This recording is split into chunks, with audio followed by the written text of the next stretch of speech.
Assalamualaikum warahmatullahi wabarakatuh. Nama saya Amni Aulia.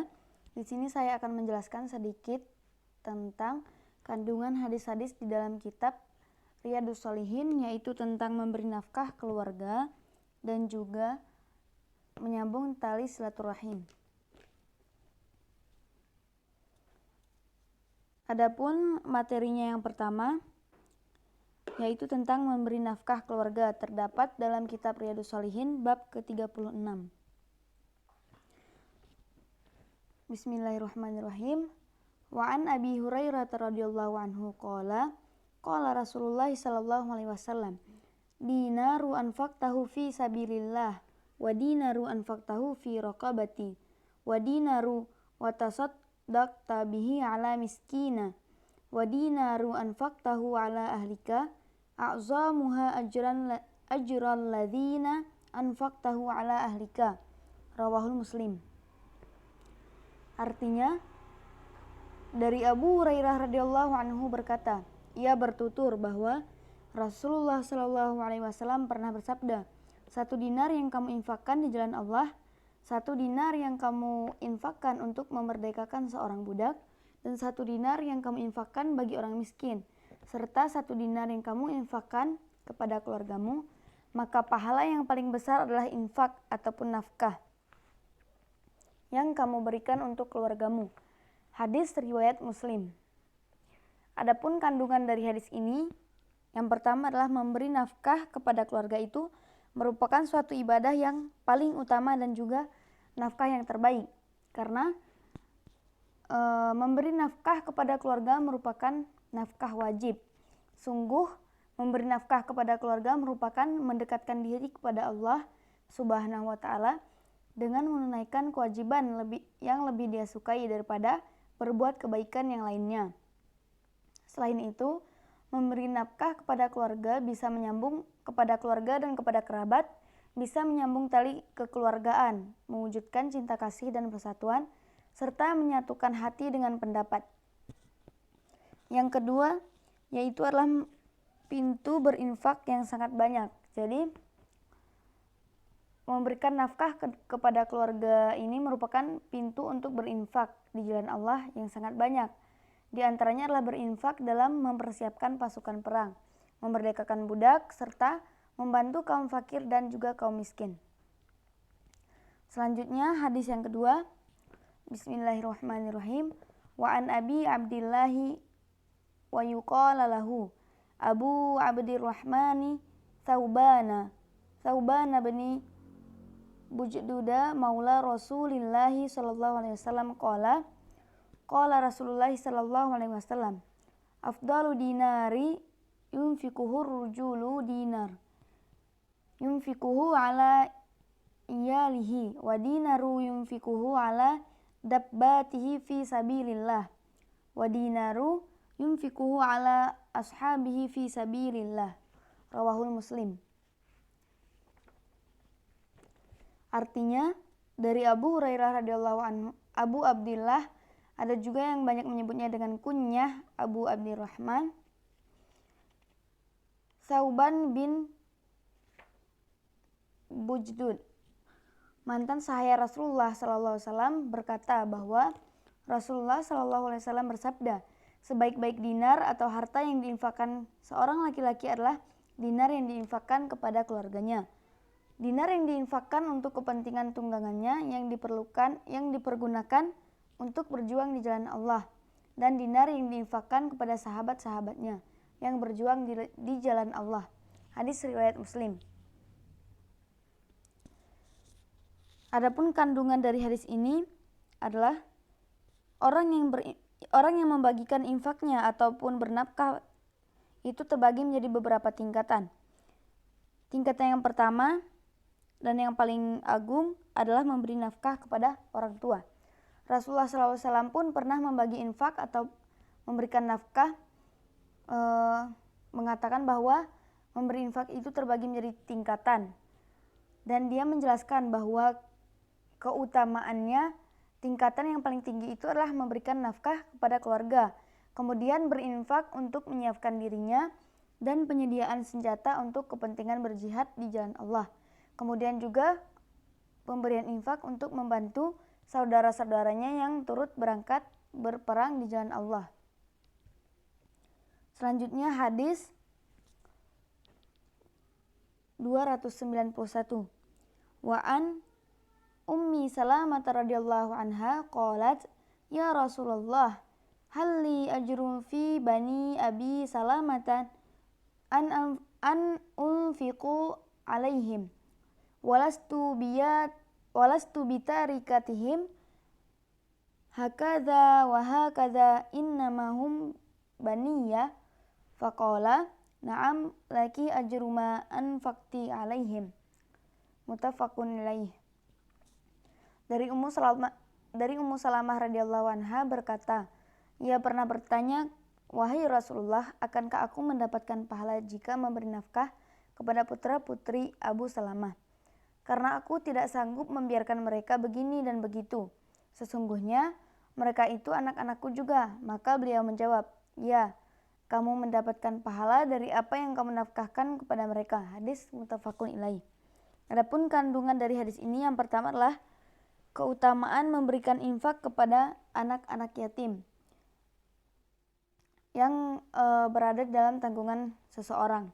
Yang kedua adalah dibolehkan bagi wanita menyalurkan zakat mal kepada suaminya. Yang ketiga adalah besarnya kasih sayang seorang ibu kepada putra-putrinya. Yang keempat, seorang ibu yang memperoleh pahala dari pemberian nafkah kepada keluarga, kepada putra-putrinya, meskipun ibu itu tidaklah lagi memberi nafkah melainkan karena cinta kasihnya kepada mereka. Yang kelima, disunahkan untuk pemegang kekuasaan untuk senantiasa menganjurkan kepada kaum laki-laki dan kaum wanita dari kalangan kaum muslimin dan senantiasa melakukan kebaikan. Selanjutnya hadis 292. Bismillahirrahmanirrahim. Wa an Sa'd bin Abi Waqqas radhiyallahu anhu fi hadithihi at-tawilil ladzi qaddamnahu fi awalil kitab fi babin niyati anna Rasulullah sallallahu alaihi wasallam qala lahu wa innaka lan tunfiqu nafaqatan tabtaghi biha wajhallahi illa ajirtu biha hatta ma taj'alu fi imra'atika. Artinya dari Sa'ad bin Abi Waqqas radhiyallahu anhu berkata, dalam hadis panjang yang kami kemukakan pada awal kitab ini dalam bab ikhlas dan menghadirkan niat, bahwa Rasulullah Shallallahu Alaihi Wasallam bersabda kepadanya, sungguh tidaklah kamu menafkahkan hartamu dengan mengharapkan keridhaan Allah, melainkan kamu akan diberikan pahala atasnya, bahkan pada apa yang kamu suapkan ke mulut istrimu. Nah, kandungan hadis ini adalah orang yang memberikan nafkah kepada keluarganya dan mengharap keridhaan Allah tidak akan mendapatkan apa-apapun dari Allah. Sedangkan orang yang memberi nafkah kepada keluarga dengan hati yang tulus dan ikhlas, maka ia juga akan mendapatkan pahala sebagai ganti yang telah dia berikan. Selanjutnya, wa an Abi Mas'udil Badri radhiyallahu anhu anin Nabiy sallallahu alaihi wasallam qala idza anfaqa ar-rajula ala ahlihi nafaqatan yahtasibuha fahiya lahu shadaqatu.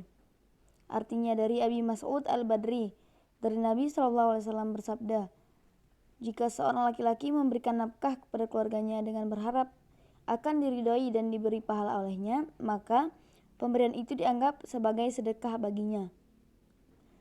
Adapun kandungan hadisnya, yang pertama adalah memberi nafkah kepada keluarga itu hukumnya wajib, baik kepada istri dan anak. Yang kedua adalah diperolehkannya pahala dan balasan kebaikan melalui pemberian nafkah kepada keluarga. Yang ketiga adalah Seorang mukmin dalam berbuat baik harus mengharapkan ridho dari Allah Subhanahu wa taala. Dan juga harus mendambakan pahala yang ada pada sisinya, tidak boleh mengharapkan balasan. Wa an Abdullah bin Amri bin al-Asi radhiyallahu anhuma qala Rasulullah sallallahu alaihi wasallam kafa bil mar'i itsman an yudayya man yaqutu. Hadis sahih rawahu Abu Daud wa ghairihi wa rawahu Muslimu fi sahihi bima'nahu qala kafa bil mar'i itsman an yahbisa amman yamliku qutahu. Artinya dari Abdullah bin Amr bin al-As radhiyallahu anhuma, ia berkata, Rasulullah sallallahu alaihi wasallam bersabda, cukuplah seseorang dikatakan telah berdosa jika menyia-nyiakan orang yang seharusnya dia beri nafkah. Hadis ini merupakan hadis sahih yang diriwayatkan oleh Abu Daud dan juga yang lainnya. Pada riwayat Muslim dalam sahihnya dengan makna yang sama, disebutkan bahwa Rasulullah bersabda, cukuplah seseorang dikatakan telah berdosa jika menahan makanan orang yang seharusnya dia beri makan ataupun nafkah. Nah, kandungan hadisnya yang pertama adalah diharamkannya untuk mengabaikan keadaan keluarga dan juga menolak memberikan nafkah. Yang kedua, seorang laki-laki merupakan pemimpin yang bertanggung jawab atas tanggungannya, atas keluarganya, anak istri, kerabatnya, dan laki-laki yang bertanggung jawab. Yang ketiga, memberi nafkah kepada tanggungan adalah ataupun kepada orang yang menjadi tanggungan merupakan pemberian nafkah yang paling utama. Wa an Abi Hurairah radhiyallahu anhu anna Nabiyya sallallahu alaihi wasallam qala ma min yaum yusbihul ibadu fihi illa malakani yanzilani fa yaqulu ahadahuma Allahumma a'ti munfiqa khalafan wa yaqulul akhara Allahumma a'ti mumsikan talafan. Artinya dari Abu Hurairah radhiyallahu anhu bahwa Nabi sallallahu alaihi wasallam bersabda, tidaklah waktu pagi muncul mendatangi umat manusia melainkan dalam waktu yang bersamaan dua malaikat pun turun. Lalu salah satu dari keduanya berdoa, ya Allah, berilah ganti kepada orang yang menafkahkan hartanya. Sedangkan malaikat yang satu lagi berdoa, ya Allah, berilah kebinasaan kepada orang yang menahan hartanya, yakni bersikap kikir. Hadis muttafaq ilaih.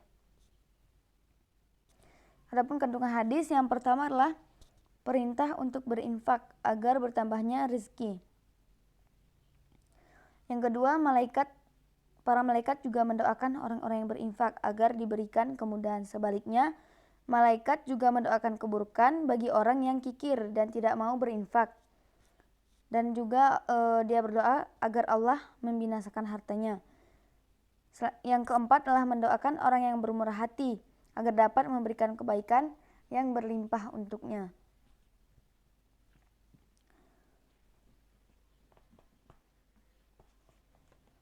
Wa anhu anin Nabi sallallahu alaihi wasallam qala al-yadul ulya khairum minal yadis sufla wa bada biman ta'ulu wa khairus sadiqati ma kana an zahri ghina wa man yasta'fif yu'ifahullah wa man yastaghni yughnihillah.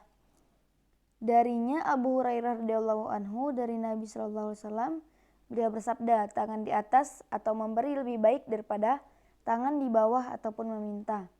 Dan mulailah berinfak dari orang yang menjadi tanggunganmu.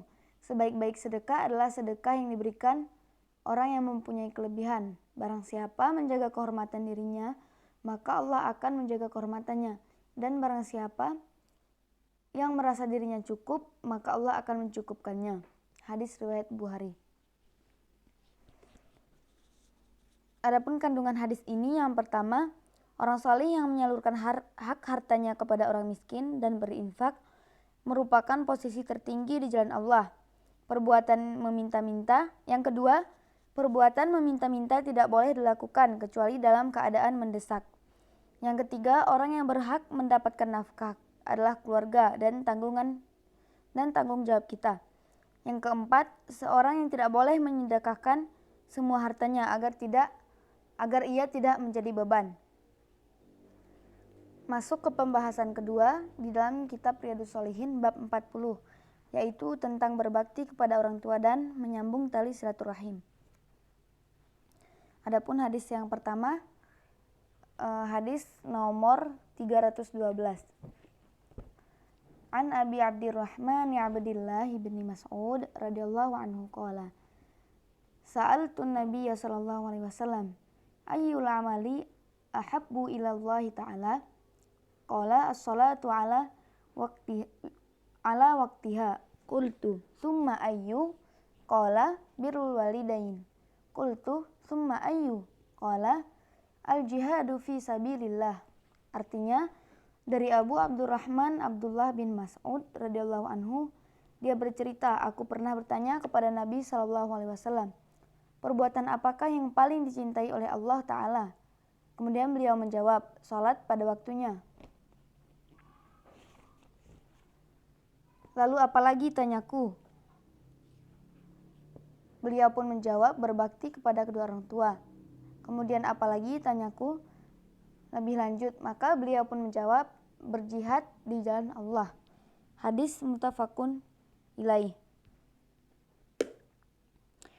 Adapun kandungan dari hadis ini, yang pertama adalah mengerjakan sholat tepat waktu. Itu lebih utama daripada mengerjakan sholat di akhir waktu ataupun mengakhirinya. Yang kedua, hak hamba yang paling utama adalah kedua orang tua, di mana orang tua itu menempati urutan yang kedua setelah Allah, sebagaimana yang tersebutkan di dalam ayat-ayat yang terdahulu.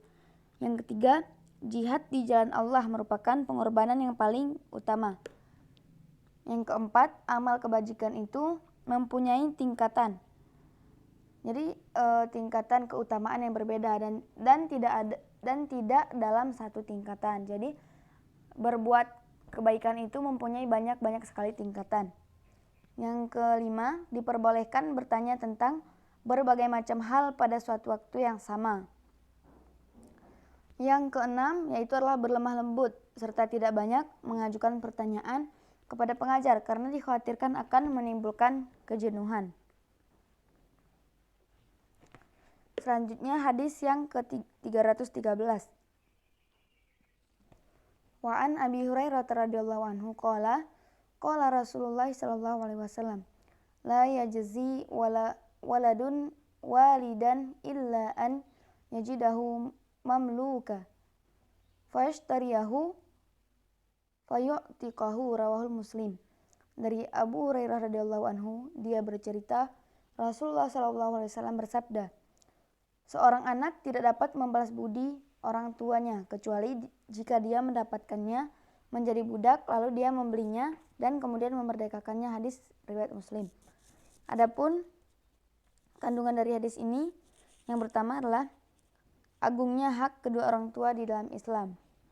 Jadi orang tua itu merupakan orang yang pertama yang harus kita berbakti kepadanya. Yang kedua adalah seorang anak tidak diperbolehkan memperbudak orang tuanya. Apabila seorang anak memperbudak orang tuanya, maka yang demikian itu merupakan hal yang salah dan merupakan tanda-tanda dari datangnya hari kiamat, serta merupakan bukti perubahan zaman, sebagaimana yang telah diuraikan pada pembahasan tentang hadis Jibril. Yang ketiga adalah pemerdekaan seorang anak yang menjadi budak oleh anaknya. Jadi pemerdekaan seorang ayah yang menjadi budak hanya dengan pembelian sang anak akan ayahnya, karena pembelian ini merupakan salah satu sarana pemerdekaan.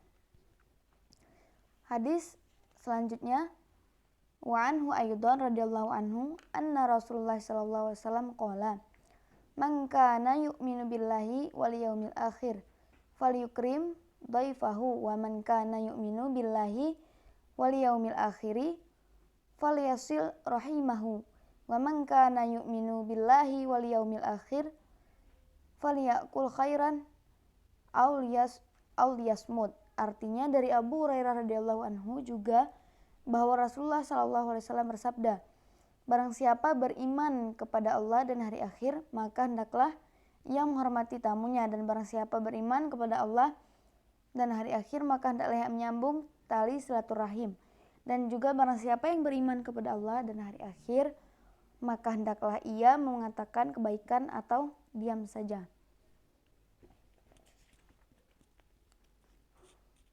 Wa anhu radhiyallahu anhu qala jaa rajulun ila Rasulillah sallallahu alaihi wasallam faqala ya Rasulullah man ahaqqun nasi bi husni sahabati qala ummuka qala thumma man qala ummuka qala thumma man qala ummuka qala thumma man qala abuka muttafaqun ilaih.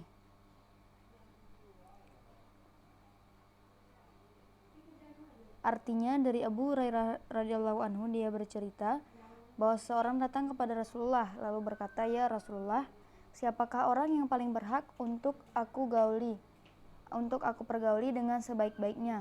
Kemudian beliau menjawab, ibumu. Lalu siapa lagi? Tanyanya. Beliau menjawab, ibumu. Kemudian siapa lagi? Tanya orang itu. Beliau pun menjawab, ibumu. Orang itu bertanya, kemudian lalu siapa lagi? Bapakmu, jawab beliau. Hadis riwayat muttafaqun ilaih. Adapun kandungan dari hadis ini, yang pertama adalah diwasiatkan untuk mendahulukan ibu karena kelemahannya.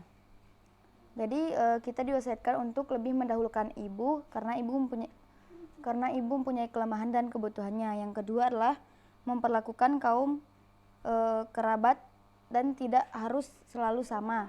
Yang ketiga, menerbitkan hak-hak dan meletakkan pada tempatnya merupakan dasar dan keadilan. Yang keempat adalah mendahulukan seorang ibu dalam nafkahinya jika tidak mampu.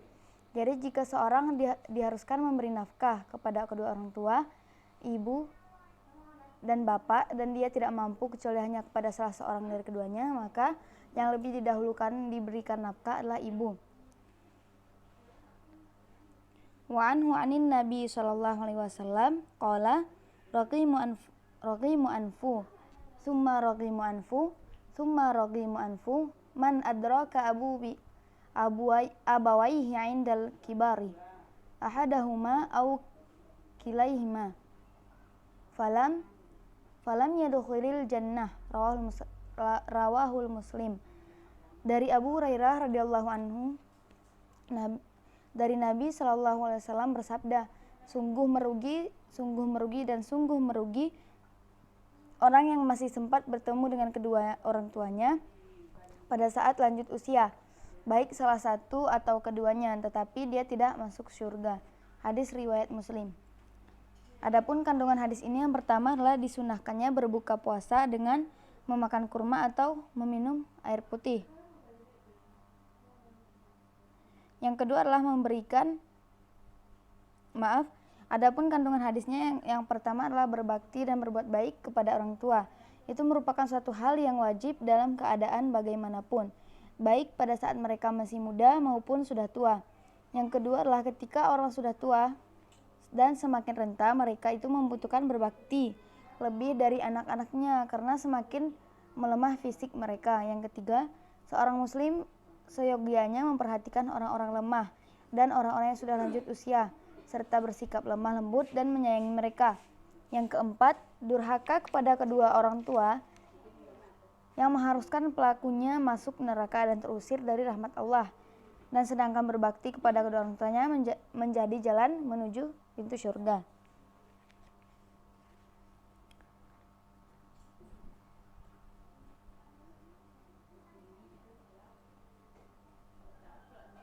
Hadis yang selanjutnya, wa anhu radhiyallahu anhu anna rajula qala ya Rasulullah innali qarabatan asiluhum wa yaqta'uni wa ahsinu ilaihim wa yusi'una ilayya wa ahlumu anhum wa jahaluna alayya faqala la in kuntu kama qulta faka'annama tusifuhumul malla wala yazalu ma'aka minallahi zahirun alaihim ma dumta ala dzalik. Rawahul Muslim. Dari Abu Hurairah radhiyallahu anhu, dia berkata, wahai Rasulullah, sesungguhnya aku memiliki beberapa orang kerabat. Aku senantiasa menyambung tali silaturahim dengan mereka, tetapi justru mereka itu memutuskan hubungan denganku, dan aku juga berbuat baik kepada mereka, tetapi mereka justru berbuat jahat kepadaku, dan aku ramah terhadap mereka, tetapi mereka berpura-pura tidak acuh terhadap diriku. Maka Rasulullah bersabda, jika sikap kamu benar-benar seperti yang kamu katakan, maka seakan-akan kamu menelankan abu yang sangat panas kepada mereka, dan Allah akan selalu memberi pertolongan kepadamu atas perbuatan mereka selama kamu tetap berbuat demikian. Hadis riwayat Muslim. Adapun kandungan dari hadis ini, yang pertama adalah dasar pokok muamalah, yaitu adalah berbuat baik dan juga bersilaturahmi. Jadi dasar pokok dalam muamalah itu adalah dengan berbuat baik kepada kerabat, saling menyambung tali persaudaraan, bersabar, dan juga saling mengingatkan, dan tidak sebaliknya, tetapi harus bisa menahan gangguan dalam rangka menyambung tali silaturahim. Yang kedua adalah membalas keburukan dengan kebaikan, membuka jalan kebenaran. Jadi kita harus membalas keburukan yang diberikan seseorang dengan kebaikan pula, karena itu merupakan pintu kembalinya dari pelaku keburukan menuju jalan kebenaran. Yang ketiga adalah menjalankan perintah Allah, termasuk sebab datangnya pertolongan Allah bagi hamba yang mukmin. Jadi kita harus menjalankan segala yang diperintahkan Allah. Kemudian pemutusan tali silaturahim merupakan penderitaan dan azab di dunia, sekaligus sebagai dosa dan beratnya perhitungan di akhirat. Jadi pemutusan silaturahim baik antara keluarga, kerabat, dan juga tetangga kita itu merupakan suatu dosa besar. Selanjutnya adalah seorang muslim sepatutnya mengharapkan pahala dari amal solehnya, dan hendaknya gangguan manusia serta pemutusan hubungan mereka terhadapnya tidak memutus perbuatan ataupun kebiasaan sebaik-baiknya terhadap mereka.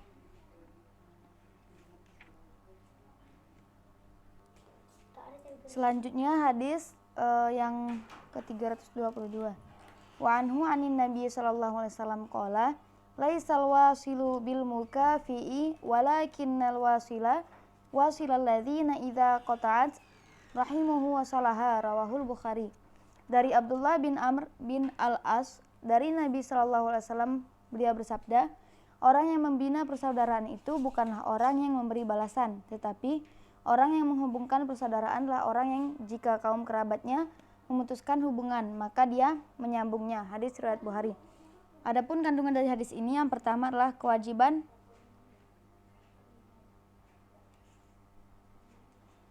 seorang muslim harus memulai menyambung hubungan dengan kaum kerabatnya, dan juga terus melakukan hal tersebut meski mereka tidak menerima ataupun tidak mengimbangi tindakannya itu dengan kebajikan. Yang kedua, kewajiban untuk mengikhlaskan amal perbuatan hanya untuk Allah semata. Meskipun ia tidak mendatangkan kebaikan di dunia, maka di akhirat nanti Allah akan mendatangkan kebaikan dari amal perbuatan kita. Jadi seorang muslim itu hendaklah selalu mengharapkan pahala dari Allah. Yang ketiga adalah berbakti kepada orang tua merupakan kewajiban. Jadi kejahatan yang dilakukan terhadap seorang muslim tidak boleh menjadikannya memutuskan perbuatan baik dengan orang yang berbuat jahat kepadanya.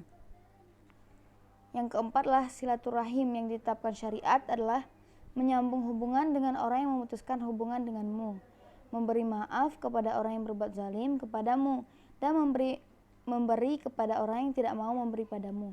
Dan silaturahim itu bukanlah penyambungan hubungan yang mengharapkan balasan, tetapi silaturahim itu adalah terjadi dari anggota keluarga dengan tanpa disengaja ataupun disengaja dan tanpa mengharapkannya.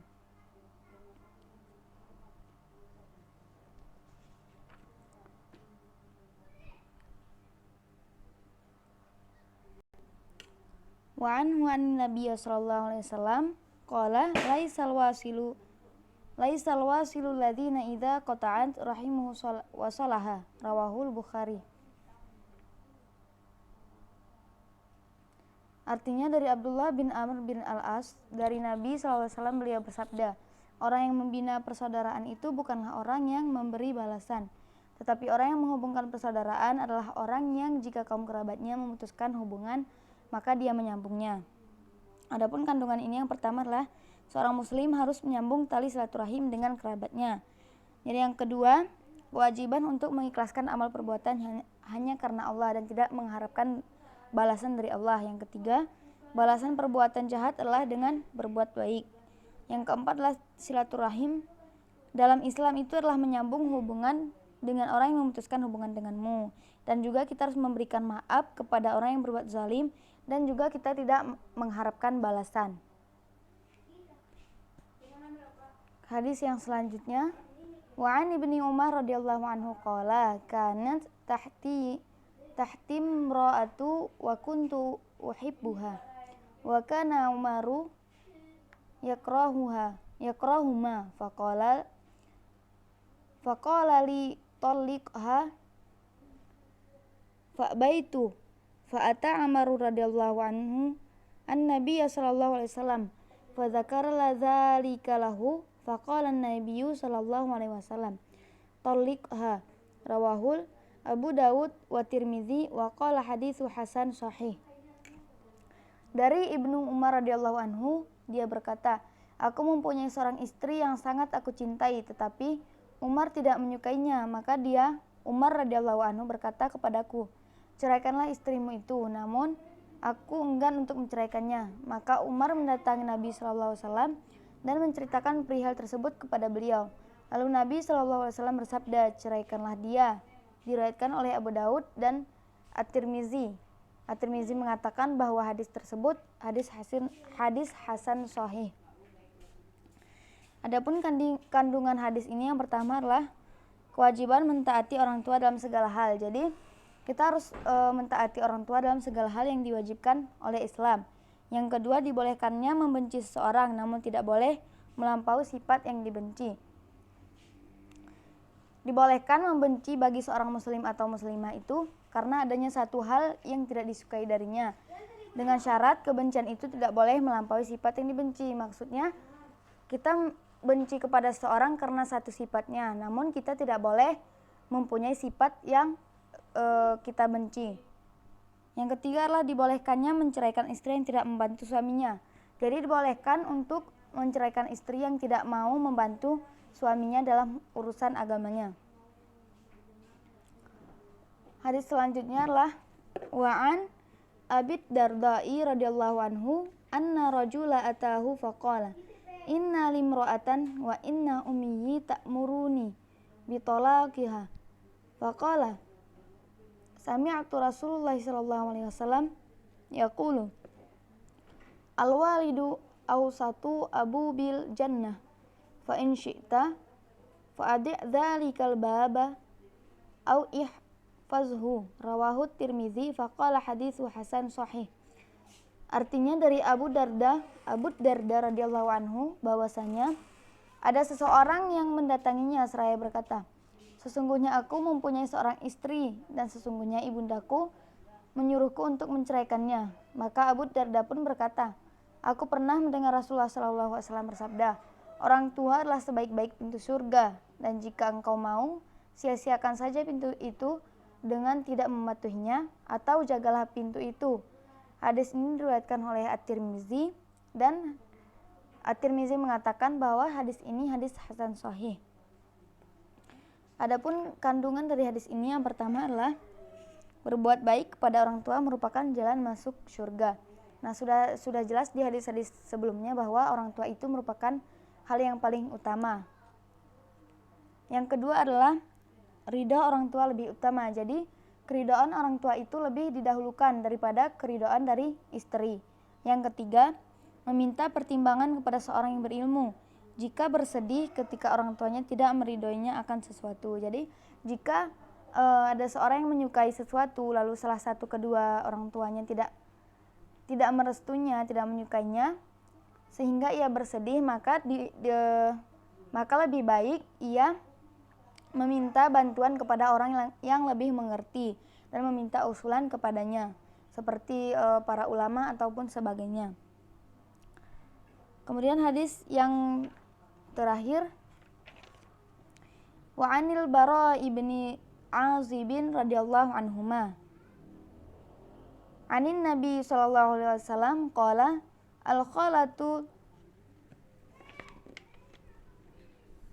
al-khalatu bimanzilatal ammi rawahul Tirmizi faqala haditsu hasan sahih. Dari Al-Bara bin Azib radhiyallahu anhuma, dari Nabi sallallahu alaihi wasallam, beliau bersabda,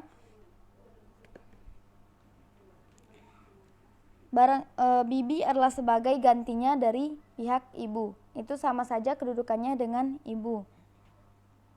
Hadis ini diriwayatkan oleh Tirmizi dan dia mengatakan hadis ini adalah hadis hasan sahih. Jadi kandungan dari hadis ini yang pertama, bibi itu seperti ibu dalam mencurahkan kasih sayang terhadap anak-anak saudara perempuannya ataupun keponakan.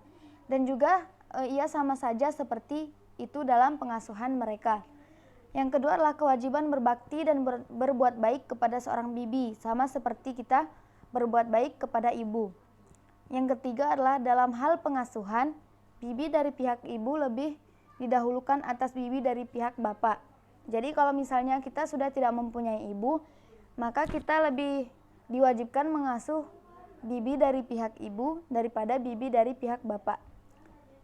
Yang keempat, jika seorang pengasuh wanita menikah dengan keluarga dekat yang diasuhnya, maka hak pengasuhannya tidak gugur, tetapi hak pengasuhannya itu akan gugur jika dia menikah dengan laki-laki lain yang bukan keluarganya. Yang kelima adalah hadis ini khusus berkenaan dengan pengasuhan dan tidak ada hujjah di dalamnya bagi orang yang beranggapan bahwa bibi dari pihak ibu itu dapat menerima warisan, karena ibu juga dapat menerima warisan. Adapun kesimpulannya, berbuat baik kepada orang tua itu merupakan suatu kewajiban bagi semua orang, baik dalam keadaan apapun. Dan sebagai seorang anak, kita tentu harus selalu berbakti kepada orang tua, merawatnya apabila ia sudah rentan dan berperilaku lemah lembutlah kepadanya. Memberi nafkah merupakan suatu kewajiban bagi seorang anak yang merupakan jalan menuju surga. Tidak hanya kepada seorang anak, tetapi apabila seseorang sudah menjadi tanggungan kita, maka kita wajib memberikan nafkah kepadanya. Sedangkan jika kita mendurhakai orang tua kita, maka akan mendapatkan ganjaran yang sangat pedih, yaitu api neraka. Di dalam Islam kita juga dianjurkan untuk berhubungan baik dengan sesama. Jadi baik dengan cara apapun seperti bersedekah dan berinfak. Hal tersebut merupakan perbuatan yang sangat terpuji. Jadi kita harus menyambung tali silaturahim dengan kerabat kita, dengan keluarga, dengan teman, dan dengan siapapun itu. Kita harus selalu menyambung tali silaturahim dan berbuat baiklah kepadanya. Apabila ada orang yang selalu berbuat zalim kepada kita, maka kita tidak boleh membalasnya dengan hal keburukan juga, tetapi kita harus membalasnya dengan kebaikan, karena dari kebaikan itu maka dia lama-lama akan sadar bahwa tidak ada gunanya untuk berbuat buruk. Nah, mungkin hanya ini yang dapat saya jelaskan dari kandungan hadis dalam kitab Riyadhus Shalihin. Di sini mungkin banyak sekali kekurangan. Saya mohon maaf. Wabillahi taufiq wal hidayah. Assalamualaikum warahmatullahi wabarakatuh.